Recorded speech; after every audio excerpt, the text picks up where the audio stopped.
Hello, thank you for joining us today. This training is designed to provide important information about one of the assurances, or what is required of all districts as they plan for, implement, and report the use of state supplemental Section 31A funding. We hope to provide you with a solid understanding of what is required for implementation, as well as annual program reporting in regard to your multi-tiered system of supports. All districts receiving and utilizing Section 31A funding are required by this legislation to implement a multi-tiered system of supports. Failure to provide supports to students through a tiered system may result in loss of funding. We will give you a little historical context and information about how legislation has shifted and evolved through the years, and provide information to help bring clarity to what is being asked in the APFR's Section 2 narrative response questions related to MTSS. A recent review of district responses indicates the need for clarity regarding the information being requested in these two questions. Section 31A supplemental funding has been a hallmark of student support since 1994, and its intent from its inception has been to provide programming and services beyond what schools are able to provide with their foundation allowance, in recognition and support of the needs of students who have traditionally been underserved. The intent of this funding continues to be to focus school priorities toward early intervention to support successful outcomes for students. As research continues to highlight the long-term benefits and advantages for students who develop a solid foundation in reading and math, the importance of regular school attendance and whole child needs, the legislated focus areas for funding have been honed over the years. Currently, legislation supports the use of these funds to provide programs and services for our state's at-risk eligible students to ensure proficiency in ELA by 3rd grade, proficiency in math by 8th grade, career and college readiness by high school graduation, as well as to promote regular school attendance.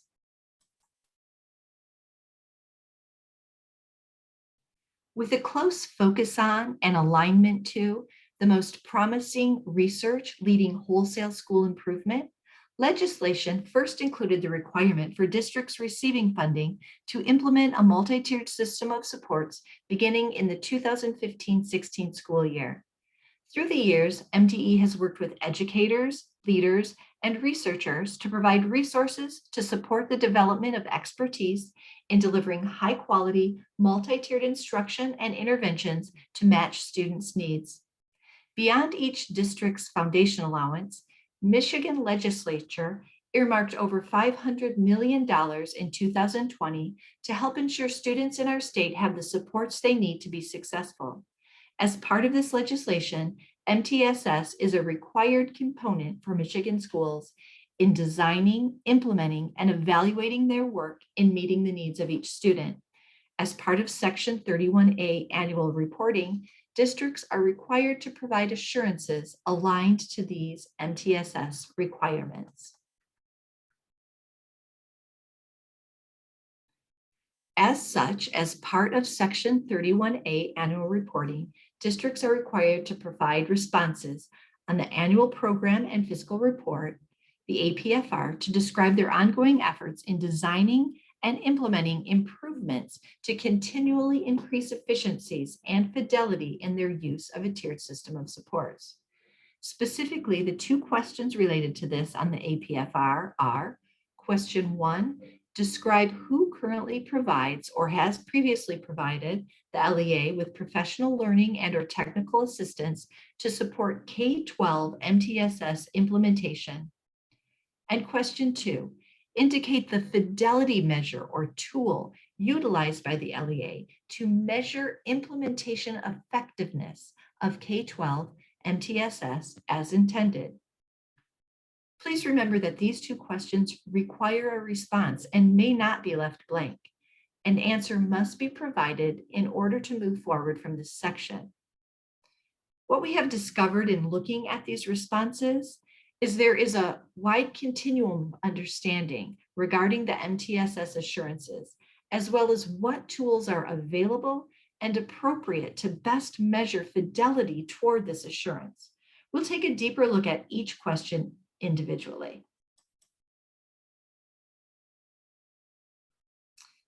Question 1.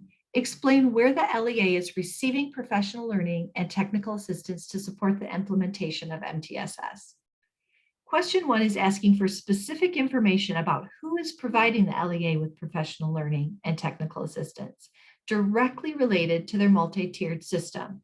Who is helping to unpack MTSS, understand what implementation looks like with fidelity, and determine how to plan for ongoing improvement.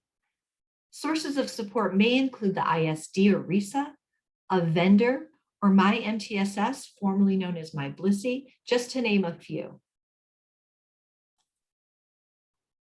Wherever districts or schools are on their trajectory of implementation and refinement of their tiered system, the expectation as it relates to Section 31A is ongoing professional learning and technical assistance related to systems and/or practice improvements.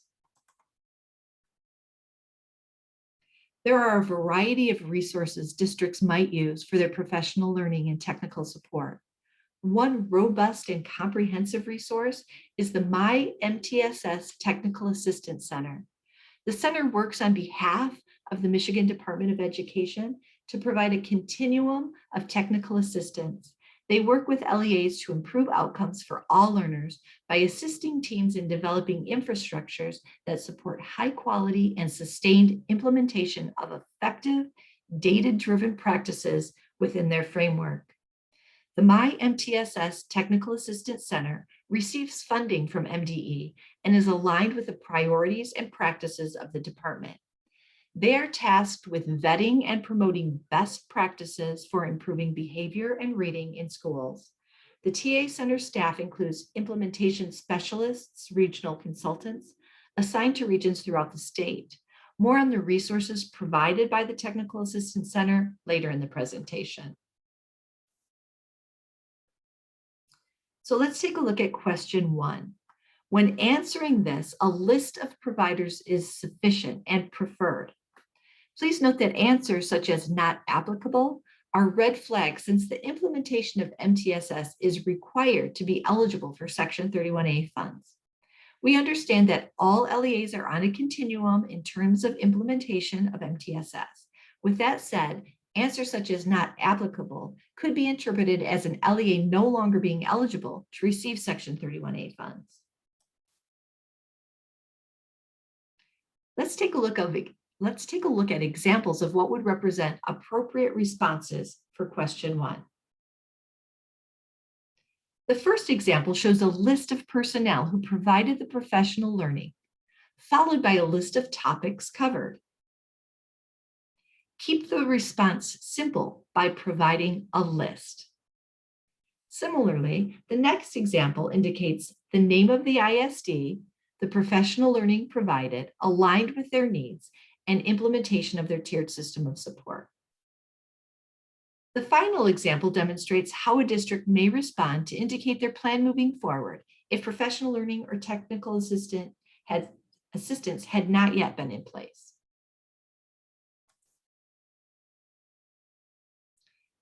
This slide demonstrates non-examples of responses to question 1. Not at this time or NA are not acceptable. Generic descriptions that do not provide specific information about the source of professional learning and a subject matter aligned to ongoing improvements in implementation of MTSS are also not appropriate.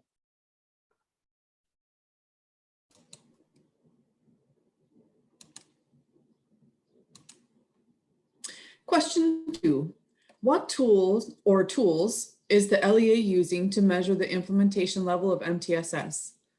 The second question related to MTSS asks for specific information regarding the fidelity measures being used within the district to measure the effectiveness of the program implementation of MTSS. What tool is the district using to examine and reflect on their multi-tiered system of supports? Fidelity assessments are used to keep track of which features are in place and to what extent. These may include a tiered fidelity inventory, a district-generated rubric, or the MTSS self-reflection tool, among others. Implementing with fidelity means that school staff has put the features of MTSS into place properly. Fidelity assessments are used to keep track of which features are in place and to what extent, and provide a reliable assessment to assist with implementing and sustaining a tiered system of supports. They list the core features for each tier of MTSS. This slide shows an example of MTSS components that an LEA may want to measure as part of their fidelity inventory. Fidelity measures serve a variety of purposes, including utilizing data to establish baselines and reassess for progress monitoring, as a checklist for implementation goals and to develop an action plan based on findings, and to provide positive feedback and assure school staff regarding progress. Conducting an annual assessment helps teams examine systems and practices to ensure evidence-based practices are in place. Systems provide a continuum of support to address the variety of student needs, and data collection, evaluation, and use are leading to the desired results and outcomes. Database decision-making is a critical feature of MTSS. Proper implementation requires data to be collected and analyzed at the district, school, and student levels. Proper evaluation ensures that MTSS implementation plans are grounded in good decision-making. MTSS requires evaluation at every level of implementation on a continual basis, including the areas of installation and capacity building, systems and team activities, and school-wide practices and targeted student interventions. Collecting the right data is critical, as is the use of the data to guide decision-making and design improvements. Tiered fidelity inventories provide a valid, reliable, efficient, and actionable assessment of districts' core features of interventions and supports. To support districts in their ongoing work in refining their tiered delivery system, the My MTSS Technical Assistance Center is in place to provide a continuum of supports focusing on evidence-based practices implemented with fidelity and sustained over time. Districts can advantage themselves to their variety of resources, including research documents related to MTSS, a course catalog delineating training opportunities they provide, a YouTube channel with on-demand webinars, training series, differentiated support provided on a continuum of intensity, access to electronic versions of tiered fidelity assessments, highlights from working the field, as well as regional consultants assigned to each area throughout the state. For question 2, it is important to list a valid fidelity measurement tool. Student assessment systems do not constitute a valid fidelity measure. However, remember, outcome data is necessary to determine effectiveness of implementation of the district's MTSS. A response of not applicable or not at this time would not be acceptable responses. A short list of appropriate fidelity measures or tools is sufficient to answer this question. Let's take a look at an example on the next slide. Here are examples of what would represent appropriate responses for question 2. The first example is a list of the fidelity measures that a district may be using. Please keep the response simple by providing a list of information. The second example demonstrates how a district may respond to indicate their plan moving forward if a fidelity measure has not yet been in place. Here are some non-examples. As previously mentioned, not at this time would not be an acceptable response. Additionally, stating that Section 31A funds are not being used to implement MTSS would not be an appropriate response. Stating a needs assessment and district planning is a generic response and does not provide enough information. Student achievement progress monitoring tools are not considered fidelity measures for MTSS and so are not an appropriate response to question 2. If you need any assistance or have district-specific questions, please contact the Section 31A team for assistance. Oops. Here is a list of resources referenced throughout this presentation. We hope you find these resources to be valuable contributors to your ongoing work supporting students in reaching their greatest and noblest dreams. Thank you for joining us today. We hope today's presentation has clarified the purpose and procedure for the MTSS narrative responses, and we look forward to our continued work together in the best interest of all Michigan students. Contact information for our Section 31A team is listed here. Thank you.